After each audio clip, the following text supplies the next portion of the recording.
Hello, everybody. My name is Jake from the Jams and Tea podcast, and today we're coming at you with another tier list. We've done a couple of these in the past. I know Riley has done a tier list for the discography of XTC. Morgan has done one for the discography of Nick Cave. I've done one for my favorite band, Porcupine Tree, as well as one of my other favorite bands, Converge. And today we're going to be doing the discography of heavy metal band Black Sabbath. I've been talking about Black Sabbath since the end of last year on the podcast proper, where I talked about going through their entire studio discography in order. And I finished it around March-ish earlier this year, and I was talking about making a video on it. Ideally, I was going to do a worst to best. And as soon as I started writing the script for that video, I moved. So my entire life was upended, and I never really got around to it. And so I just sort of put that on the back burner. But I've still wanted to come back and talk about this band because they are one of my favorite bands. And I did go through the endeavor of listening to everything from this band. And I just kind of figured at the end of the day that a tier list would sort of suit this band better. This particular format, I feel like, suits bands with slightly larger discographies that go through longer eras that have just been around for a long time, have lots of like lineup changes. So Black Sabbath are a British heavy metal band. They formed on August 9th, 1969 in Birmingham, United Kingdom. And they go through many different people in their lineups, but the starting lineup being Tony Iommi, Geezer Butler, Bill Ward, and Ozzy Osbourne. And this is sort of the core starting lineup of the band. It will change into different people fronting the band depending on when it is. It's like we have Ozzy throughout that first run. We have Dio a couple of times. We have Ian Gillan. We have Tony Martin. There's lots of different people. Go over that if necessary with these albums.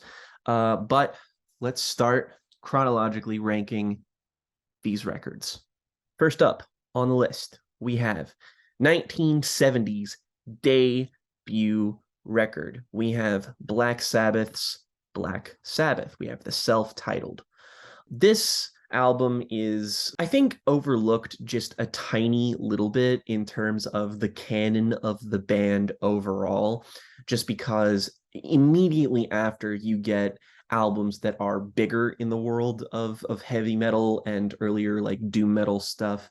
So this is sort of seen in comparison as being the more like primitive record. And to some extent, that's true, but I find there to be kind of a primal appeal to this. There's something really novel about getting to see this band at their roots and seeing heavy metal at its inception back in, I mean, basically, they did form in the late 60s. So, this is just the first kind of moment where rock truly does kind of become heavier from its sort of nascent stage into something bigger, something bolder, and something darker. And Black Sabbath are at the forefront of that. And right off the bat, they kick things into gear with Black Sabbath, the title track. Black Sabbath, Black Sabbath, Black Sabbath. This is one of the best songs the band ever put out. And I don't say that lightly because they're going to put out a lot of great songs. There's a lot of classical composition to a lot of the songs on here that I think are kind of taken for granted. Some of the riffs and structures are sort of interpolated from classical pieces like Mars, the God of War.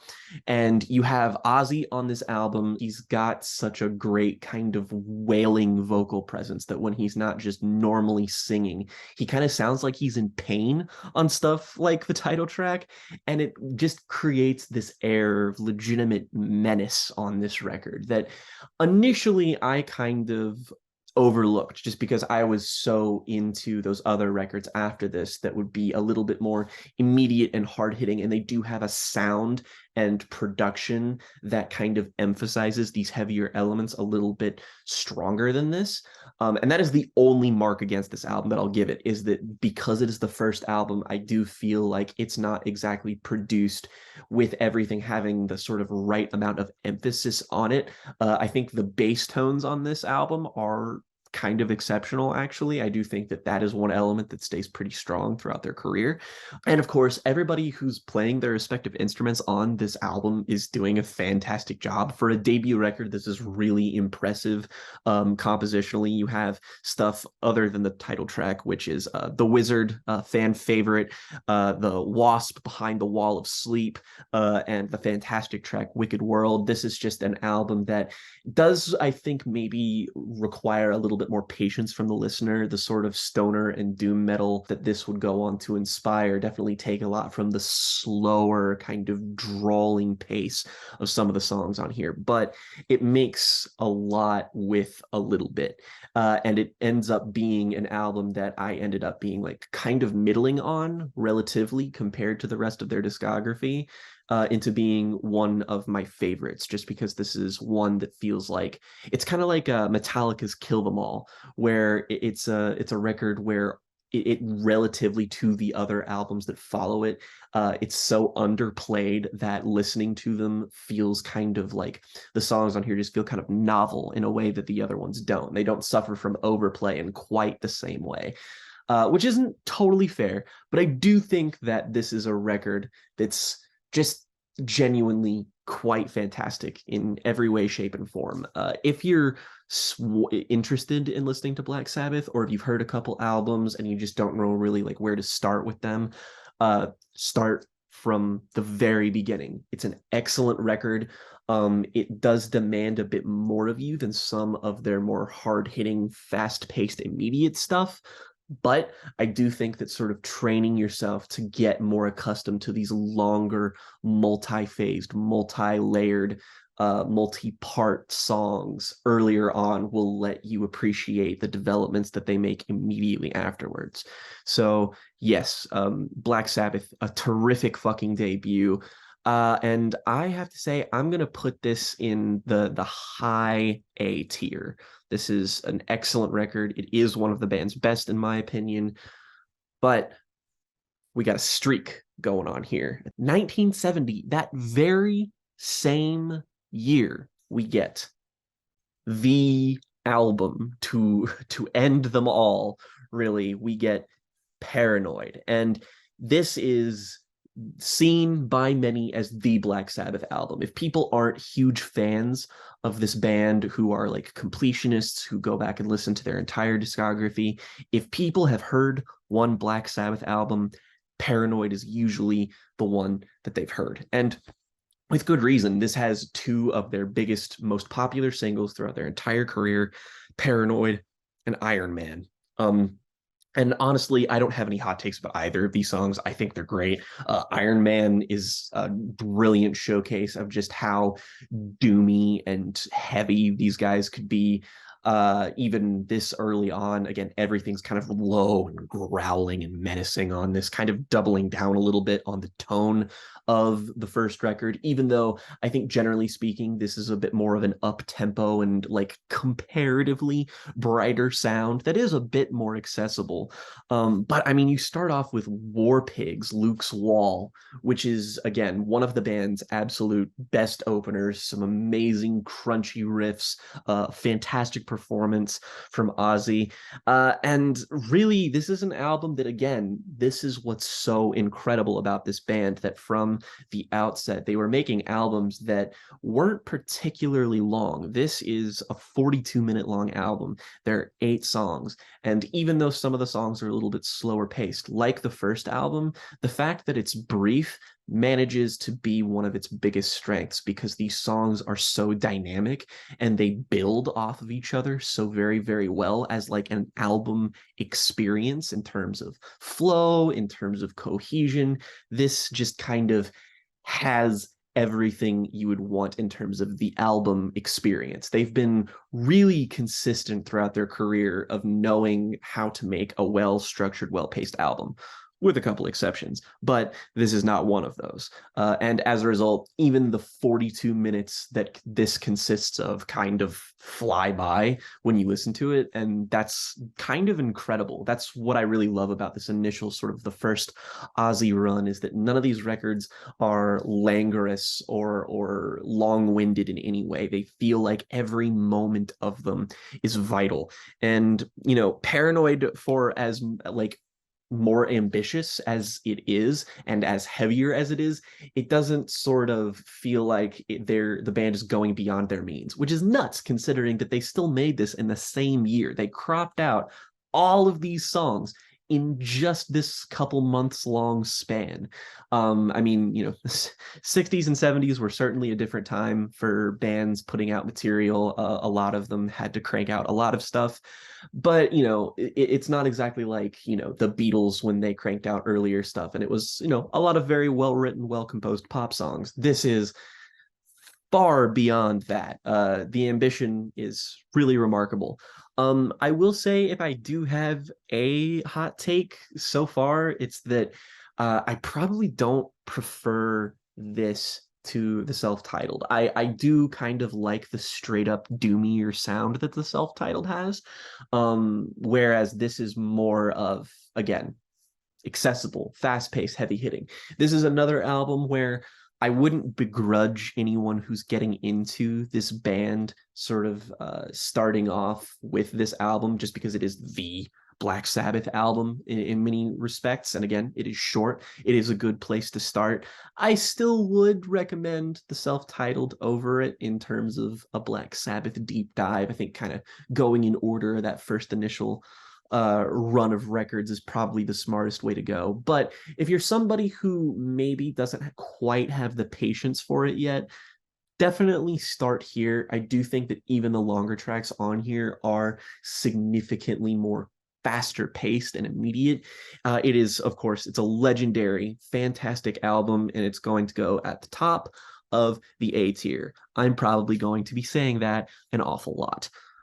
1 year later, again, not a big span of time, really, at all. 1 year later, 1971, we get Master of Reality. And this might get old a little quickly, but goddamn, Master of Reality. What a terrific album.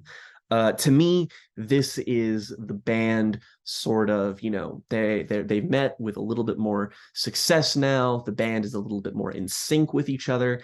And on this album, you know, post the first two, now that we're in a new year, we have a little bit more time to record everything going on here. And what they do on this album is fuse the best elements of the self-titled and of Paranoid together to create one more cohesive, more definitive record. For as much as I adore the first two records and would rate them very, very similarly, keep in mind this particular tier list, the tiers don't necessarily ascribe to like, this is what I would give in terms of like a number rating. Because a lot of these upper tier Black Sabbath albums, they would get similar scores from me. But I do think that Master of Reality is my favorite of these three records so far. Not highly controversial, just because this is a deeply beloved album, but again, it sort of fuses the doominess and the heaviness and the immediacy into one complete package that makes you feel like you get the best of both worlds. Sweet Leaf is an eternal heavy metal banger, starting off with that weird ass echoed cough sound, and it just goes into the most disgusting sounding riff ever. The incredibly existential After Forever. This is when the band really takes their songwriting to, I think, a step forward as well. They were no strangers to writing about life, death, horror, war, all of these things. But what I like about some Black Sabbath albums post, you know, the first two is that they do get very, very existential in a kind of like almost Lovecraftian horror way, and songs like After Forever really sort of emphasize that. Then there's also Children of the Grave, which, you know, real ones will know. This is one of my favorite Black Sabbath songs. I named my book series my second series after this song, basically. And this is also one of the best Black Sabbath songs ever. Again, a very straightforward, rocky fucking banger. Into the Void, again, one of their most beloved songs. Solitude, an amazing, more down tempo kind of classic rock dirge that this band pulls off really well. Adding that sort of spice into the variety here really kind of fleshes out the versatility of the record. And again, it's like Paranoid, it's like the first one. This is a 35-minute long record, and nothing about it feels kind of scant. Yeah, there's like the one or two tracks on here that are more or less just interludes, but they don't really count in my eyes, just because they're not long enough to be significant interruptions. They're just kind of, you know, there, like Embryo, for example. It's just, that's more or less the transition into Children of the Grave. And yeah, this is again an amazing example of all killer no filler. I think it is, of the ones that are, you know, coming out of this first nascent stage of the band, I like this one the most. I think the sound is the best of the three. It sort of takes the heaviness of Paranoid, but it sort of marries that kind of more ambitious structure that was found a little bit more often on the first album. And this is just the quintessential Black Sabbath album for me. This is the one that I would recommend most people listen to. Like, if you're not necessarily a fan or doing a deep dive, like, this is just the album I would go to in order to, like, you know, you have to hear at least one from this band. And sort of, you know, like, if you have to hear a Black Sabbath album, this is the one I would recommend to you, whether or not you're interested in heavy metal or not. This is just a mandatory classic, and to me, this is S tier, an amazing album, near perfect or perfect. Okay, in the next year, 1972, that work ethic. These guys were going strong. 1972, we have Volume 4, fourth album from the band. And at the risk of being quite repetitive, Volume 4 is phenomenal. This is actually an interesting sort of turn for the band, because I feel like on this album, probably more than the others, this is a little bit less heavy metal and a little bit more hard rock and even more psych rock elements. The sort of stoner metal, psychedelic rock elements were certainly there in the other records, but here it really pushes it to the forefront. One of my favorite Black Sabbath songs ever, the song Changes. Again, this is more of a rock ballad, but the way it's produced and the way it sounds, again, this is pure psych rock. It's incredibly lush sounding. It's very deep. It sounds incredibly big too. Ozzy's vocal performance on here is phenomenal. Just the way he kind of sinks into it, and that chorus refrain of "I'm going through changes."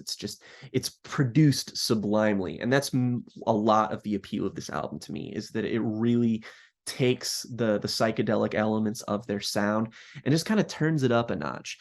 You get songs like Tomorrow's Dream. You get songs like Saint Vitus's Dance, just stuff that feels like they are exploring the more ephemeral parts of their sound. And it's really satisfying to see them lean into this. To me, it's not quite as strong of an album, just because there are moments that, kind of like Embryo on Master of Reality, that are these more scant tracks that just kind of, they last a little bit longer, and it feels like it kind of disrupts the flow of the album just a little bit. They're not particularly long, but again, these records are kind of short, so even very brief interruptions throughout the flow of the album do feel like they hold something like this back just a little bit, but that doesn't make it any less essential than anything that came before it. This is like the most, like the beginning of the kind of really coked out phase of their sound, where they really start to become a little bit more ambitious, but this is still a bit more down to earth than what would follow. And I think that you could label it as being transitional, but that sort of identity that it grasps with being transitional is really more of a strength than a weakness. So I love Volume 4, probably one of my most listened to Black Sabbath albums, funnily enough, even though of the four, it's probably my least favorite. But I'm still confidently placing this in the A tier, just kind of behind the other records. But again, it's great. And 73. The next year, once again, we get Sabbath, Bloody Sabbath. Now, this will come as a surprise to no one who knows me or followed my Black Sabbath journey throughout the first few months of this year and the sort of last months, the final months of the previous year.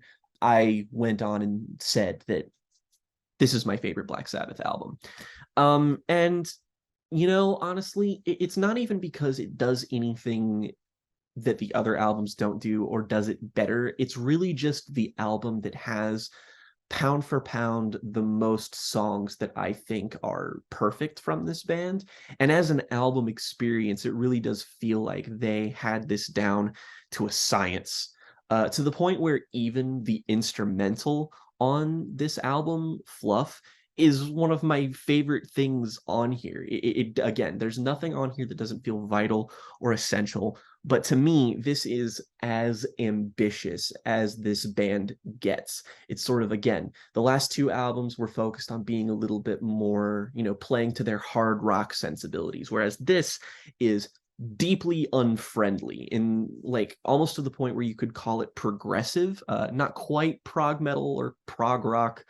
Again, not quite yet, but it's close. Again, there's more psych rock influence on here. Again, the sound of this is fantastic. There are lots of synthesizers on here that add this kind of almost like washed out fuzzy texture to these tracks that sounds incredible. It's a huge level up from volume 4 in my opinion. And I've listened to all of these so much. This is a huge heavy metal canon album for me. Spiral Architect, Sabbath Bloody Sabbath, National Acrobat, Sabra Cadabra, Killing Yourself to Live. If these songs aren't flawless, then they're damn close. Even the song that took the most time to grow on me on this album, Who Are You, has some fantastic bass and drum work. Again, everyone on here kind of feels like they're at their instrumental peak, and I can't argue that. It sort of feels like this is the apex of ambition that is completely fulfilled and just sort of technical, hard-hitting skill. And it creates an album that I think is their most cohesive, their most dynamic. It's an album that just kind of walks a really, really tightrope, but never once wavers. This is a perfectly balanced out kind of experience. It might not be everybody's favorite Black Sabbath album, even though people do love it. But it is certainly, again, it's more progressive of a sound than the previous ones were. So this might take a little bit of getting used to if you're a diehard fan of them in their more rocky era. But again, I'm a prog nerd. When these songs go on for a little bit longer, they're allowed to. Again, this is still only 42 minutes, but these songs are still so well defined, well structured, well put together. Everything about this album that makes it an album is perfect. And yeah, this is my favorite of their records, and this gets the very tip top of the S tier. But the streak is still going. Black Sabbath, they have one of the best like just runs of any metal band ever, and it continues to 2 years later. The biggest break between two Black Sabbath albums that we've had thus far is 1973 had Sabbath Bloody Sabbath, 75 has Sabotage. Sabotage. I remember once Riley joked about them missing the opportunity to name this album Sabotage, because they really do like their puns in a lot of these titles. But here's the thing about this is that pretty much everything I can say for Sabbath Bloody Sabbath, I can more or less say for Sabotage as well. It's a bit weirder of a record, and I don't think structurally speaking it is as tight as the album before it. Again, it's about the same length. I think it's only like 2 minutes longer, but this album is almost unwieldy. These songs are, generally speaking, some of the wildest and strangest in terms of just raw compositional structure, and it's kind of amazing to sort of behold it I said that on Sabbath Bloody Sabbath, they kind of flirt with being progressive, whereas here I think that, I mean, again, the heavy metalness is certainly reined in, maintained. This is the first time I do think they actually go full on into being a progressive band. I mean, listen to Symptom of the Universe and tell me to my face that this band isn't trying to push the limits of what was considered classic rock music at the time. This is another one of those albums that really leans into the existential, just like Master of Reality, and to a lesser extent, Sabbath Bloody Sabbath as well. And this does have some songs that do feel, I mean, like a little bit lopsided in terms of their length. Like Megalomania is almost 10 minutes long, and it's not like one of those songs on the first album where it's sort of like multiple ones just kind of crammed together into a multi-part suite, or The Writ, for example, which is almost 9 minutes as well. And these are great songs, but it also kind of feels like, they're catering to a certain crowd. This is an album that doesn't quite, I think, hold the same sway and reverence as some of the other ones that I've mentioned so far, even though it's beloved, just because it is so weird that it does kind of divert from the traditional appeal of the band. And I think that's a strength of the album, and I love that about it because it shows how versatile they are. But at the same time, if somebody was just like, yeah, I like Sabotage, but it's certainly not my favorite of that initial classic run of records, I can kind of understand why. This is a bit of a grower, but I think once you adjust yourself to this sort of phase of the band a little bit more, you can appreciate it better. So I really do love Sabotage. It's probably, I would say it is in the A tier. I'd say I like it a little bit more than Volume 4, just a tiny bit, because I do think that despite its unwieldiness, it does cohere a little bit better. It doesn't have those interstitial moments that kind of break up the pace like Volume 4 does. But yeah, I'd say I like it about as much as Paranoid. In depending on what day you ask me, I could prefer it to that, but I'd probably lean towards saying that Paranoid's just a slightly better album. All right. 1976, we have Technical Ecstasy. And this is where the initial 6 album god tier run from this band ends a little bit, with Technical Ecstasy. And that's not to say that Technical Ecstasy is a bad album. Relatively speaking, people don't have a lot of fondness for this record. And it's not hard to see why. This is such a left turn from where they were going before. This is probably the proggiest Black Sabbath album. And since I'm a prog nerd, you would think that that is only a good thing for this band. And I won't lie, that's not necessarily the case. This is an album that feels almost like their ambition kind of fought them and maybe even won, in terms of what they were going for. Because a lot of what's wrong with this album, for me anyway, is the production. You absolutely must listen to the remaster of this record, the most recent, because the original mix of this record, it sounds terrible. Like, just the way that it layers over synths and like the bass, just like the mixing, even for, standards of classic heavy metal, which again are albums that, even from people like, Metallica, for example, who have kind of shinier production than Black Sabbath does. Earlier on, these albums aren't exactly mixed with a sort of finesse, but they kind of have a grit to them. Whereas here, Technical Ecstasy is kind of polished. So when something is a little bit more muted instrumentally, I feel like it stands out a hell of a lot more. And you start to miss those elements. Like, there are some really great guitar solos on here, as there are on many Black Sabbath albums with Tony Iommi, but it feels like you can't quite appreciate it. There are some songs on here that I think that are generally very good. Gypsy, for example, and Dirty Woman are surprisingly good songs, especially when you look at what their titles are. But then there are also songs like Rock and Roll Doctor and She's Gone, which the production just really doesn't do them any favors here.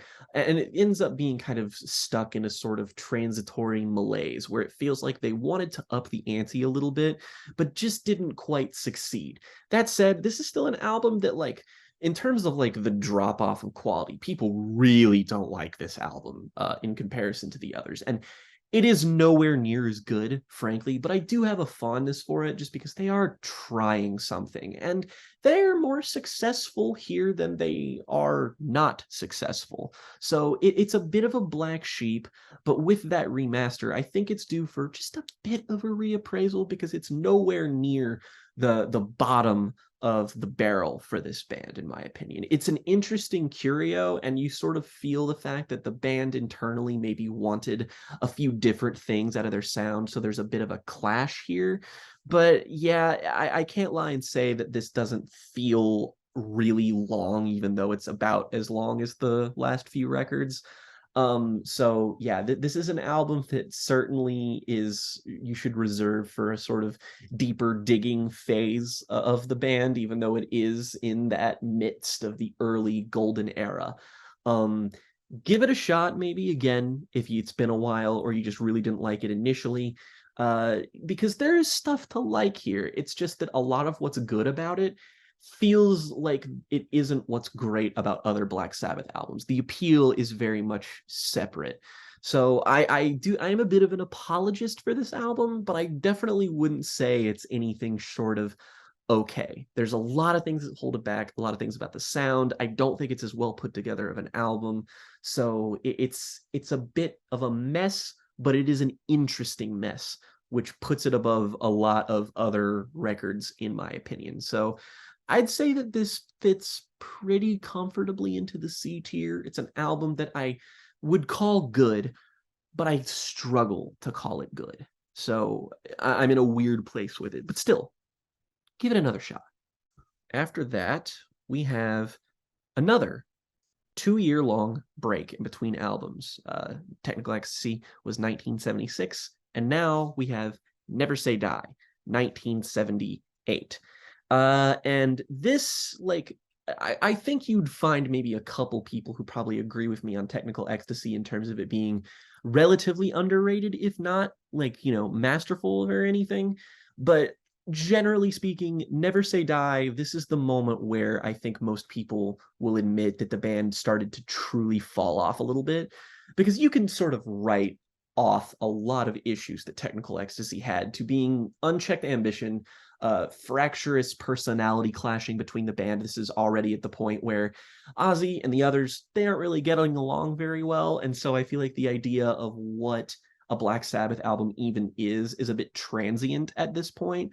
But I won't lie, while I have some fondness for Technical Ecstasy and I'll still go to bat for it just a tiny little bit, I feel no such inclination with Never Say Die.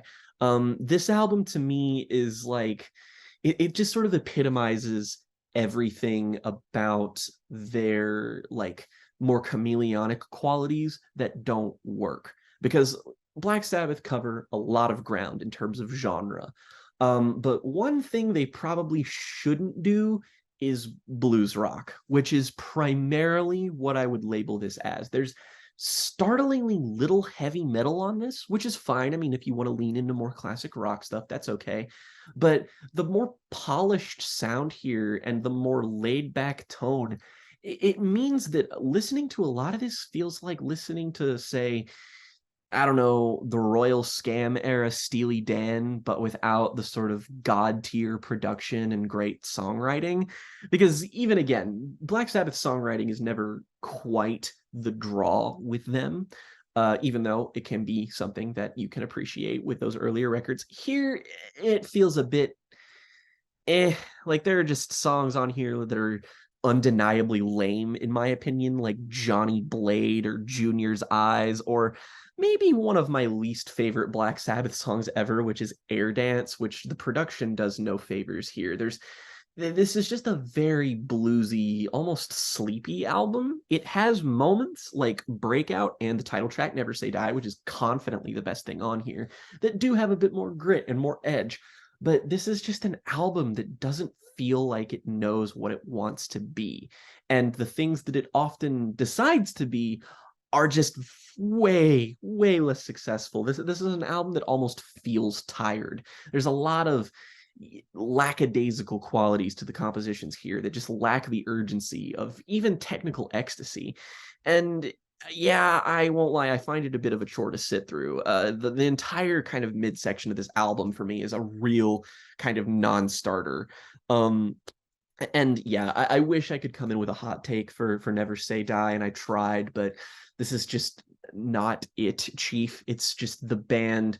Again, they're way more versatile than people give them credit for, but this feels like it's less of a oh, they just shouldn't do this particular sound, and more, they just didn't do this sound justice. Like, maybe they could have made a good blues rock album. Rock and metal take a lot from blues than one might anticipate. So I'm not denying that that's possible. I mean, they could have pulled off like a Motorhead kind of thing, but instead it just feels very tired. Not one of my favorites at all. This is not a particularly hot take, but yeah, this has very, very few highlights, and I can't quite give it the same gusto that I did Technical Ecstasy. I'm going to put it pretty firmly in the D tier. It's not horrid. Again, it's paced okay, I guess, even though it still feels a lot baggier than the other records.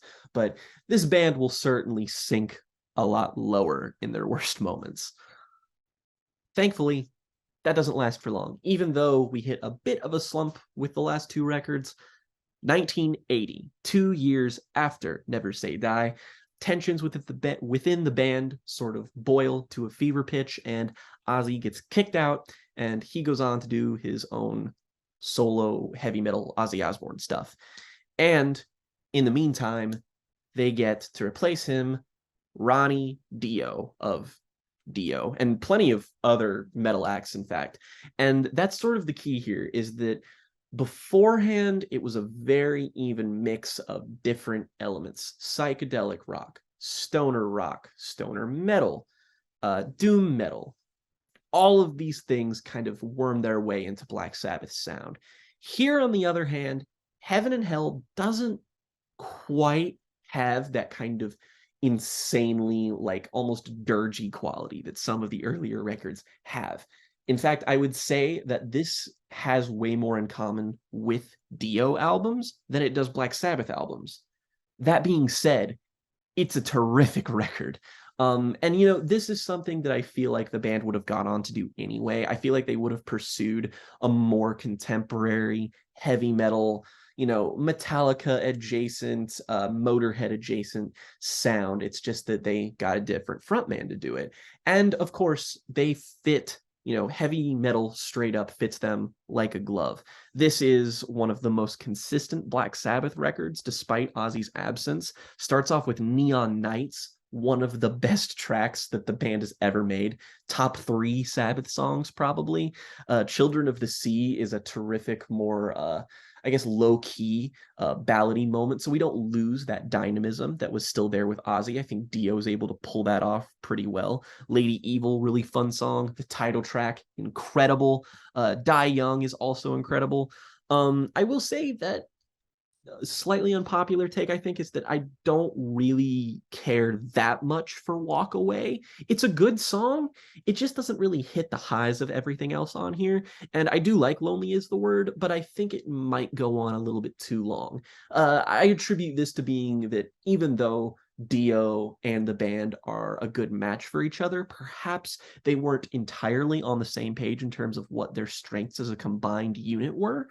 But those are very, very tiny, small complaints, because I do love Heaven and Hell. Again, it's one of my most listened to Black Sabbath albums, and it's great. It's consistent.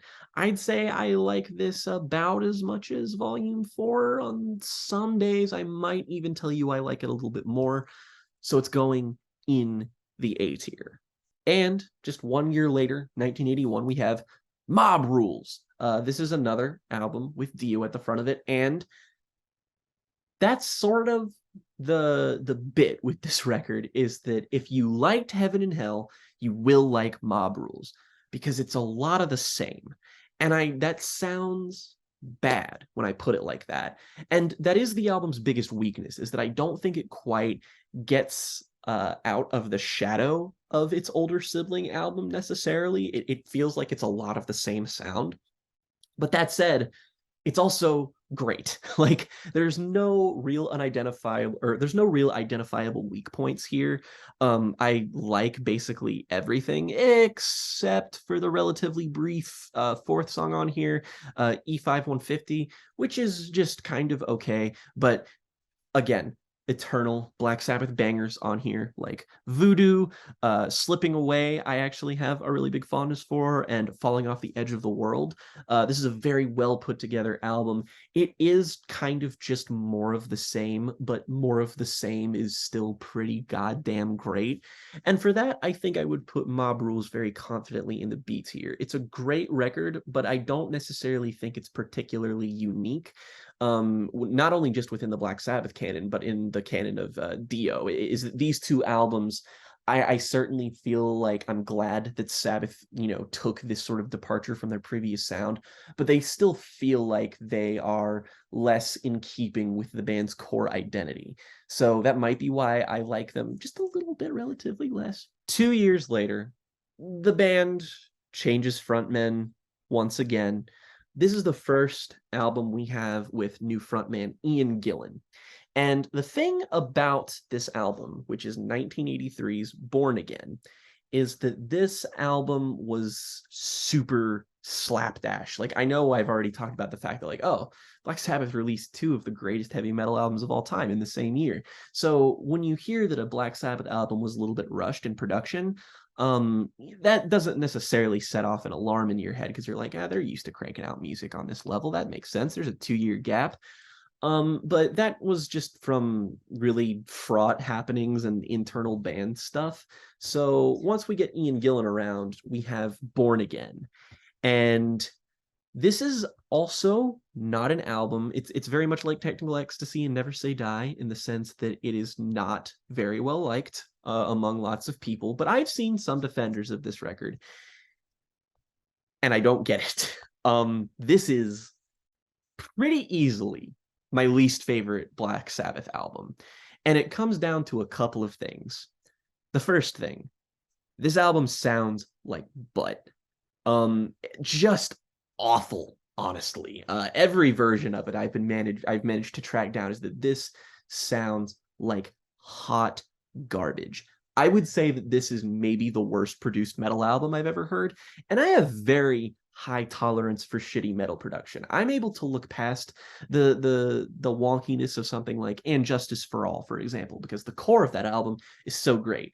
It doesn't really matter that some of the production choices there aren't as good as they could be, but I'm willing to tolerate a lot. Here, on the other hand, this is like, it feels like a Dave Fridman album, like Baroness's Golden Gray, but like less intentional. These songs are these staticky walls that are mired in white noise and feedback and bleed, and it sounds awful. The recording process for this, it was a bit of a fraught affair, as I've been sort of hinting towards, and I feel like a lot of people misattribute some of the lesser and more despised Black Sabbath albums to the frontmen, and I honestly don't really feel like that's fair, because I think Ian Gillan does a decent job. It's just that it suffers from a couple of issues, namely the fact that you can't hear him very well. So he's letting off a lot of good classic heavy metal singer performances that are a bit generic, but they're still competent. But the problem is that he just sounds terrible. And the fact that the guitar in this is mixed so high in the mix. Whenever Iommi does a solo on this record, it just bludgeons you, and it feels like this happens on every song. Every song on here is structured the same way. It's just sort of like verse, chorus, verse, chorus, verse, and on a ridiculous solo. And some of the solos are good, but again, it's so ear scraping. And even the solos manages to, they sound very homogenous. They sound like they're just copy and pasted versions of each other. There's very little variation. And this is just fucking 40 minutes of Black Sabbath on autopilot, really. These songs are just like, even in Technical Ecstasy, I had a couple of standout tracks, whereas here it's just the best thing that you could probably find on here is maybe like Stonehenge or Keep It Warm, which are dutifully average songs, and then there are songs like Disturbing the Priest or the hilariously terrible Digital Bitch, my least favorite Black Sabbath song ever, maybe. Terrible hook, sounds god awful. And it's just there's just nothing nice I can say about Born Again. Is that even it's the qualities that I don't come down on even harder are still just bewilderingly average. It's an album that I'm kind of surprised more people don't hate more, because to me, this is almost like unquestionably what I would deem the worst Black Sabbath album. And it's not because of Ian Gillan. I think that a lot of it has to do with the production, a lot of it has to do with the band just not being in a great place. But this is an album that comes across as an afterthought, and it is just not good at all. I don't have a compliment to give it. Easily F tier in my eyes. Then 1986, 3 years later, which I believe is now the biggest space between Black Sabbath albums, we get Seventh Star, featuring Tony Iommi. If you don't know what the deal is about that, this is technically Black Sabbath featuring Tony Iommi because of the legal issues the band got into with sort of who owned the name of the band, who owned the band, squabbles with Ozzy. They basically had to put Iommi on there as a feature because I don't think he could be properly credited like legally. Interesting story. Go look more into it if you're interested. But this is sort of like, you know, seen as being a bit of an afterthought as well. This, along with one other album we'll cover later, this is considered to be the nadir of sort of this band, is that I think this is easily the second most disliked album of theirs other than Forbidden. And here's where the hot takes begin. I like Seventh Star. Not a lot, frankly. It kind of just trips over the bar into just being good. I'd say that I think it's a better album than Technical Ecstasy, just because the production doesn't feel quite as wrought as that album. But yeah, Seventh Star is an album a lot of people hate. It's their second most lowly rated record. And just as far as decent 80s heavy metal goes, I think this is all right. It's nowhere near my favorite or anything, just because I don't think a lot of the songs on here can sort of bat it out with the best of them. But I mean, songs like In for the Kill and Turn to Stone, I think are some of the best songs the band have done in years at this point.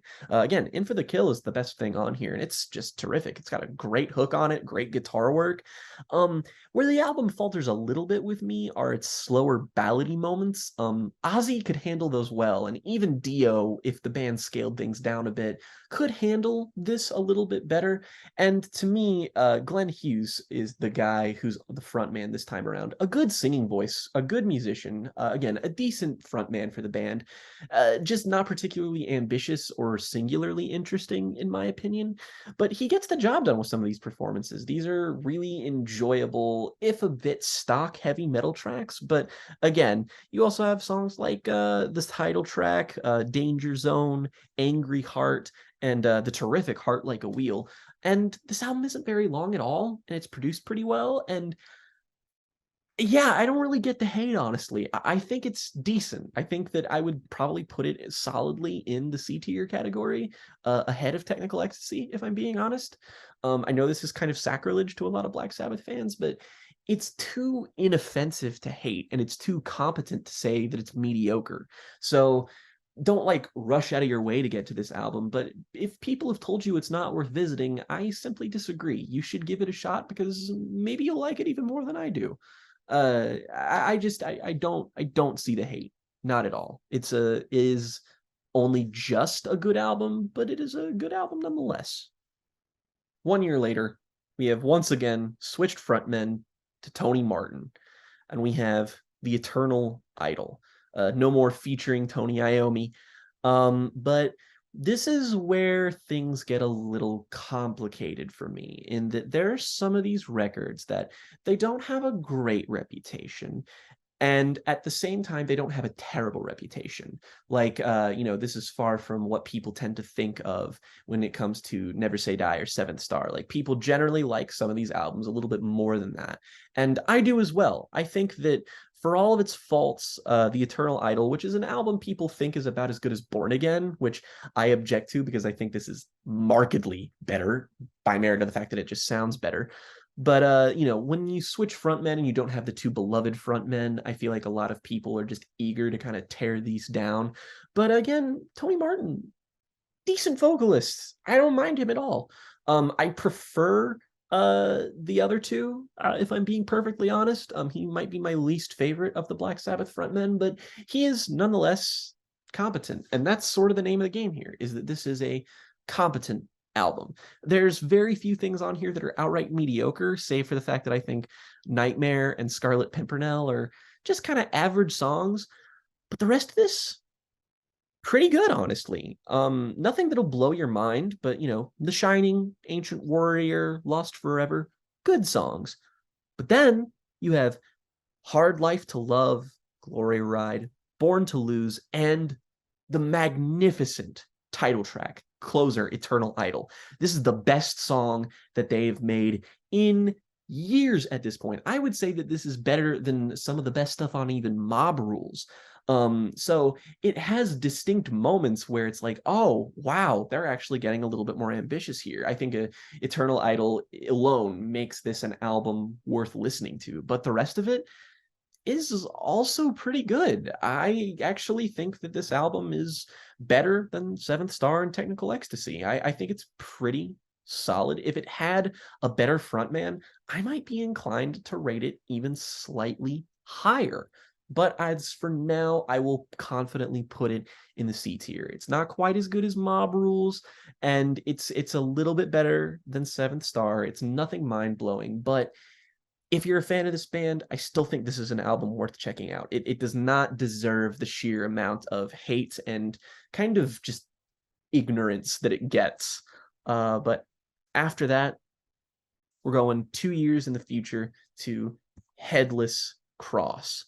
And this is a bit more well-liked amongst Black Sabbath fans in relative to the albums that came in between this and Mob Rules, which generally speaking people don't like. And I get it, because Headless Cross is very good. I would call it almost a complete return to form. But that said, I don't think it's a whole lot better than The Eternal Idol. The kind of problem I have with that album is that it's very stock, and a lot of other middle of the road Black Sabbath albums feel like variations on what The Eternal Idol was doing. And I do think that Headless Cross kind of suffers from that as well, even though it's probably more competently put together. Just like the songs on here, I think that are terrific are the title track, again, is fucking fantastic. When Death Calls, an almost 7-minute long epic, is fucking fantastic. And I love the closer Nightwing a whole lot. This is just sort of an album that, again, like Seventh Star, gets a little bit ignored, even though people tend to prefer it to some of the lesser stuff, but still doesn't quite get the attention that I think a lot of its fans might say that it deserves. Tony Martin's back on vocals for this one again, and I think he holds his own. There are songs on here like Call the Wild and Kill in the Spirit World, which are just okay. They're pretty good. But overall, I think Headless Cross is an album that, while only incrementally better than what precedes it, is still something that deserves maybe a teeny weeny bit more love. I would put it's basically tied with The Eternal Idol, just because it still doesn't quite have the highest high points that one does. But I would say I'd tie it with it, or at least put it next to it. It might be a more consistent record, so I'll guess I'll put it above it for that reason. But still, confidently C tier album. Once again, 1990, we have Tony Martin still on vocals for the next album, which is Tear. And Tear has a bit of like a Viking metal thing to it. Not necessarily in sound, it's really more in concept and lyrical themes. So this, even for this band, kind of hedges on the cheesy side of things, which is fine, honestly, just because the type of heavy metal that they're doing at this point of their career is like it's in keeping with the style. I can't necessarily blame it for that particular reason, but overall, Tear is pretty fine. It's pretty good. I would say I don't like it quite as much as the last two albums, but it's got some stuff on here that I think is decent. Anno Mundi, the intro, is a pretty good song. And honestly, I really ride hard for Heaven and Black, the closer. This band, really good at closers.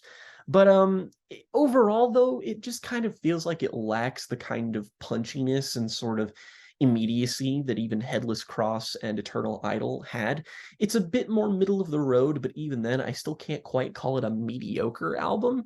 It is less than 40 minutes, so it just kind of flies by, but just because there's not yeah, I know there's the Viking thing, but there's also not a whole lot about it that feels super distinct for me. It feels like a very surface level aesthetic change, and they're just kind of coasting off of their general musical competency that I think is well maintained, but still, you don't have opportunities for Iommi and Butler and for basically anybody to show off as much as they used to. And showing off's not always what you want to do in heavy metal, but I would have appreciated it more here because it leads to some of these albums in this stretch feeling a bit homogenous and a bit middle of the road in terms of what they're actually doing and accomplishing as albums and as songs. So, Tear, good record. I'd say that I kind of think that Seventh Star is maybe a tiny itty bitty bit better, but still, it's a good album. 2 years later, Dio is back for 1992's Dehumanizer.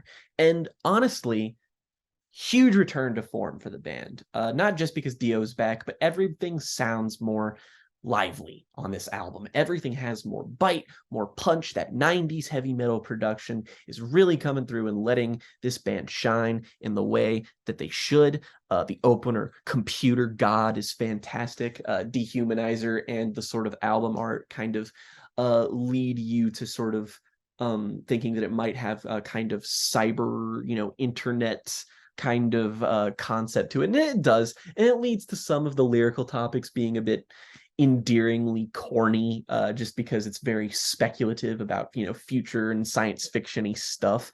But the thing about this album, though, is that it just bangs.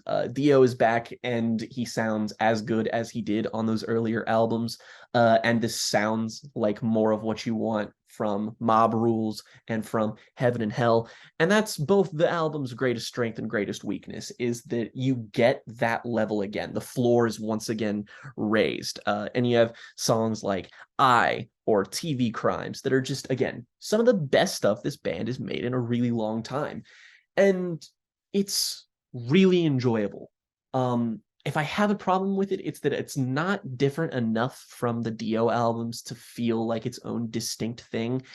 And this is 56 minutes. This is one of the longest Black Sabbath albums.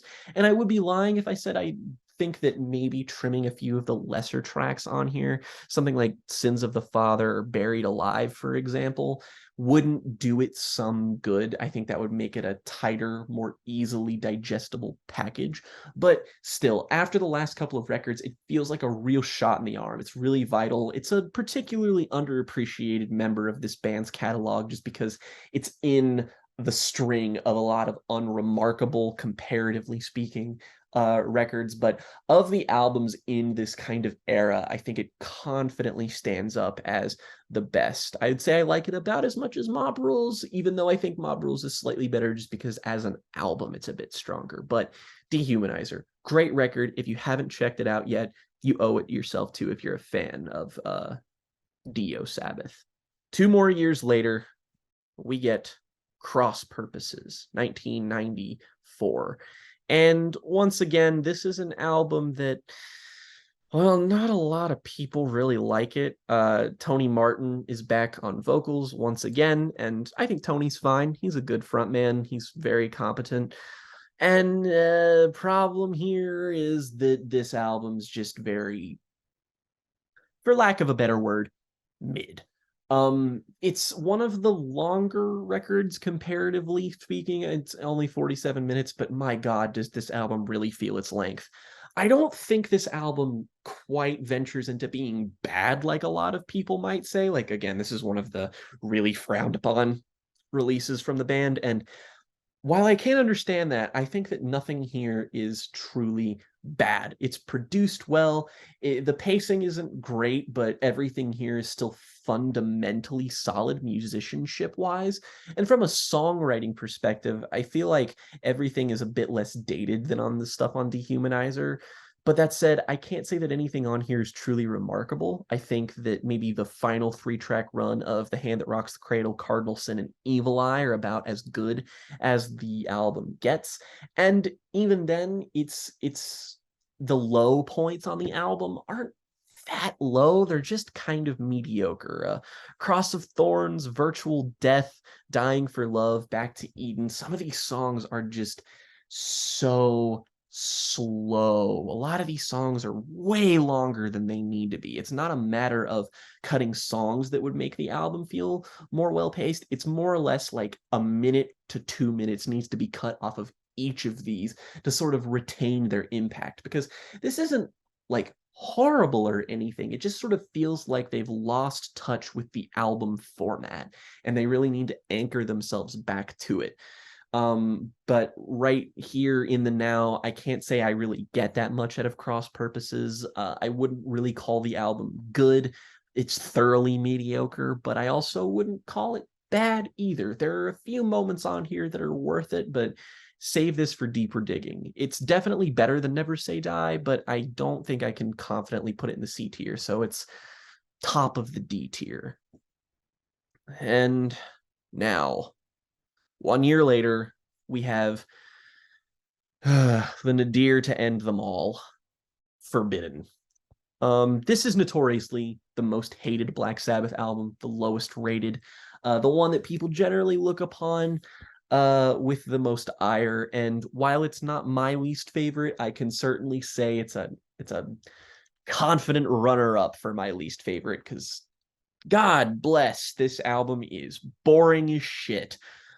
It's sort of earned a reputation of being a bit of a disaster over the years, but I can't quite say that. Tony Martin is once again on here and once again fine. It's really that the problems that came from Cross Purposes are just here again and worse. All of these songs are way too long. Like, again, nothing even eclipses 5 minutes, but anything here that's over 4 minutes long, all of the instrumental ideas I feel like are exhausted by the halfway point. All of the choruses, hooks, and riffs here are just weak sauce. Even the like supposedly terrible things like the iced tea feature on the opener, The Illusion of Power, it's so boring. Like you would expect it to be a kind of disaster from its reputation, but it's kind of like, oh, that's it, huh? Okay, so it's not even like watching a car crash where you just can't look away. It's bad in a lot of really boring ways. I can't really say that there's a good song on here, but I guess the best that it gets is stuff like Kiss of Death or Rusty Angels, but they're hard from Essential. But then there's stuff like Shaking Off the Chains and Sick and Tired, and it's just a slog to get through. The production also does it no favors. This is such a wet fart of an album sound-wise. It's basically a complete watered down version of everything they've been doing in the last 15 years up to this point. And it's really disappointing to see them sink this low. That everyone on here is capable of doing so much better. The fact that this was released so close to Dehumanizer in their career, it really goes to show you that they were not in a good place when they were doing this. So yeah, this is easily bottom tier for me. I don't think it is as bad as Born Again, just because it is produced better, even if it's produced like a fucking sheet of A4 paper. But still, it is marginally better. But then again, only marginally. I fucking gun to my head, I couldn't hum a hook or a melody from any of this shit. And to close out the studio discography run, we have 13 coming out in 2013. 13. This album, obviously biggest stretch in between Black Sabbath albums. It had been a while since, Ozzy had sort of been involved with the band, and now he rejoined them for one last go.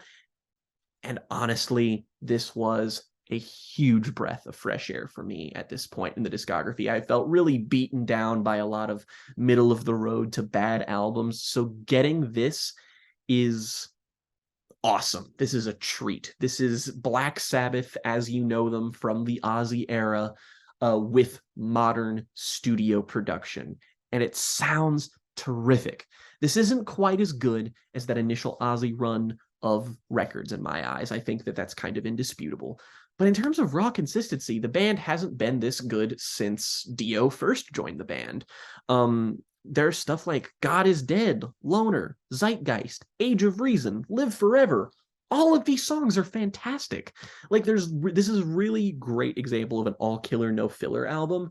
And it also contains what I think might be their best song, which is the end closer, Dear Father, which is a really poignant song about from the point of view of a young boy who was molested by a priest and the sort of karmic, cosmic, religious justice that is inflicted upon the church and priest that hurt this boy.